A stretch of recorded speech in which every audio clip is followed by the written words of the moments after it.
Narito ang mga pinakamalalakas na missile ng ibang mga bansa na kayang dumurog at bumura ng isang bansa. Kung pamilyar ka sa mga ganitong usapan, pakinggan mo ang videong ito na siguradong mamamangha ka sa tindi ng kanilang mga armas.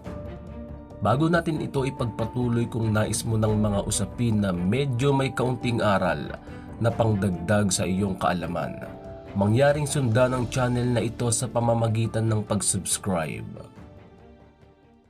North Korea.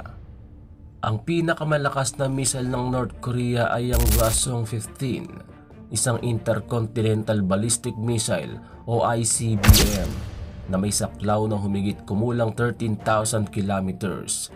Ito ay unang inilunsad noong November 2017 at ayon sa mga ulat, may kakayahan na abutin ang mga lungsod sa Estados Unidos at wasakin ng ilang syudad doon. Bukod dito ay mayroon din ang North Korea na iba pang mga malalakas na missile tulad ng Hwasong-14 na may saklaw na humigit kumulang 10,000 kilometers at ang Pukguksong-2, isang solid fuel missile na may saklaw na humigit kumulang 3,000 kilometers. Pag ang mga ito'y pinagsabay-sabay, lusaw ang buong Pilipinas.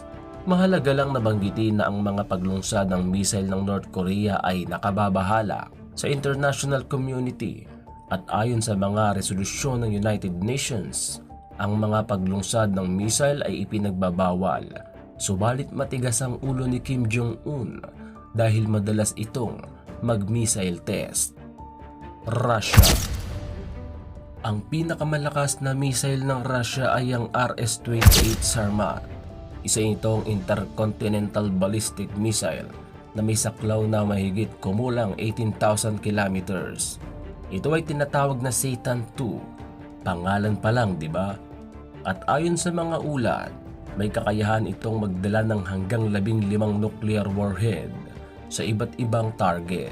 Ang RS-28 Sarmat ay pinakabago at pinakamalakas na missile ng Russia at ayon sa mga ulat, may kakayahan na abutin ang mga lungsod sa Estados Unidos at sa ibang mga bansa sa Europa. Ito ay may mga advanced na teknolohiya tulad ng sistema ng nabigasyon at komunikasyon at ayon sa mga source, may kakayahan na makaiwas sa mga sistema ng depensa ng kalaban kahit gaano pa ito ka-high-tech. Ayon pa sa mga eksperto, ay kaya nitong lusawin ang buong France sa loob lang ng ilang minuto. Ang RS-28 Sarmat ay unang inilunsad noong Abril taong 2018 at ayon sa mga ulat, ay nakatakdang magamit sa mga puwersa ng militar ng Russia sa loob ng ilang taon. China.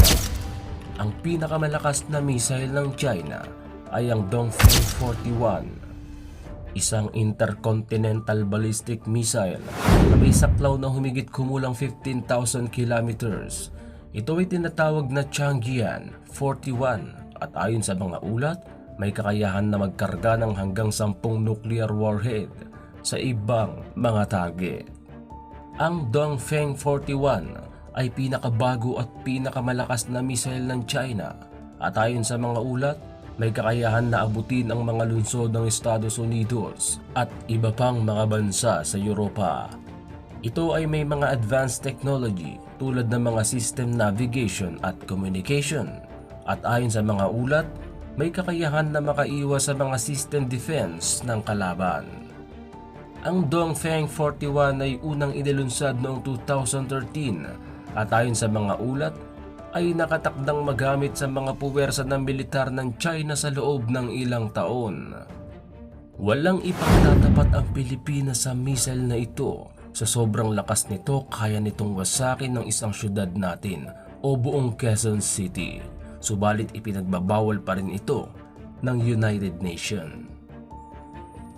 Ang bansa natin ay napag-iiwanan na pagdating sa mga pagpapalakas ng militar at pagpapalago ng mga modernong kagamitan, kaya hindi natin maihahalin tulad ng ating puwersa sa kanila.